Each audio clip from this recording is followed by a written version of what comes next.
Good afternoon everyone. আবার আমি চলে আসলাম আর একটা ভিডিও তোমাদের সাথে শেয়ার করতে। এই ভিডিওটা হচ্ছে কিছুদিন আগে আমরা গেছিলাম সব ফ্রেন্ডসরা মিলে একটা পিকনিকে। সেটা পিকনিকও বলা যাবে না, একটা গেট টুগেদারই বলতে পারো এক প্রকারে, কারণ আমরা কিছুই রান্নাবান্না করে খাইনি, আমরা সব বাড়ির থেকে বানিয়ে নিয়ে গেছিলাম। তো আমরা গেছিলাম দীপর বিল। এই জায়গাটা আমি ফার্স্ট টাইম গেছি, আমি আগে কখনো যাইনি।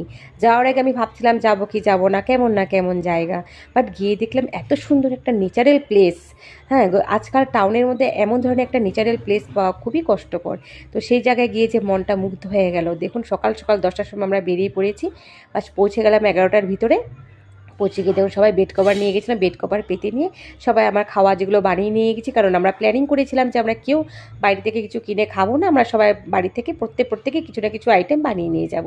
তো আমরা সবাই বানিয়ে নিয়ে গেছি, সব বের করে আমরা বসে পড়লাম বেড কভারের উপর, আর আমরা খাওয়া শুরু করে দিলেন। দেখুন কী কী আছে, টোস্ট আছে, চিজ পাস্তা আছে, চানা ভাজা আছে, এগ বয়েল, মালপোয়া, ফ্রুটস, সব কিছুই আমরা বাড়ি থেকেই সবাই বানিয়ে নিয়ে গেছিলাম। তারপর আমরা মিউজিকের ব্যবস্থাও করলাম, কারণ আমরা সবাই এখানে গানের মানুষ, গান থেকে আমাদের পরিচয়, গান থেকে আমাদের সবার সাথে সবাই ফ্রেন্ডশিপ হয়েছে। তো যেটা দিয়ে আমাদের পরিচয় ফ্রেন্ডশিপ, সেটাকে তো বাদ দেওয়া যায় না।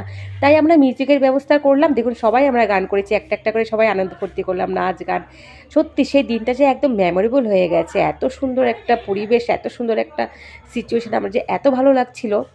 তো ফার্স্ট টাইম এমনভাবে আমি ফ্রেন্ডদের সাথে গেছি, আগে কখনোই যাইনি, সবসময় ফ্যামিলির সাথেই গেছি যেখানে গেছি। তো ফার্স্ট টাইম ফ্রেন্ডদেরকে সাথে গেলাম, উইথ আমাদের মেয়েরাও ছিল। তো আমাদের মেয়েরা বাচ্চারাও যে খুব আনন্দ ফুর্তি করলো আমাদের সাথে, সব মিলে একটা একদম দিনটা যে একদম মেমোরেবল হয়ে গেছে। তো আমি মনে করি এমন ধরনের গেট টুগেদার আমাদের প্রতিজনেরই করা প্রয়োজন, কারণ আজকাল সবারই কিছু না কিছু প্রবলেম, মেন্টাল টেনশন সবারই আছে।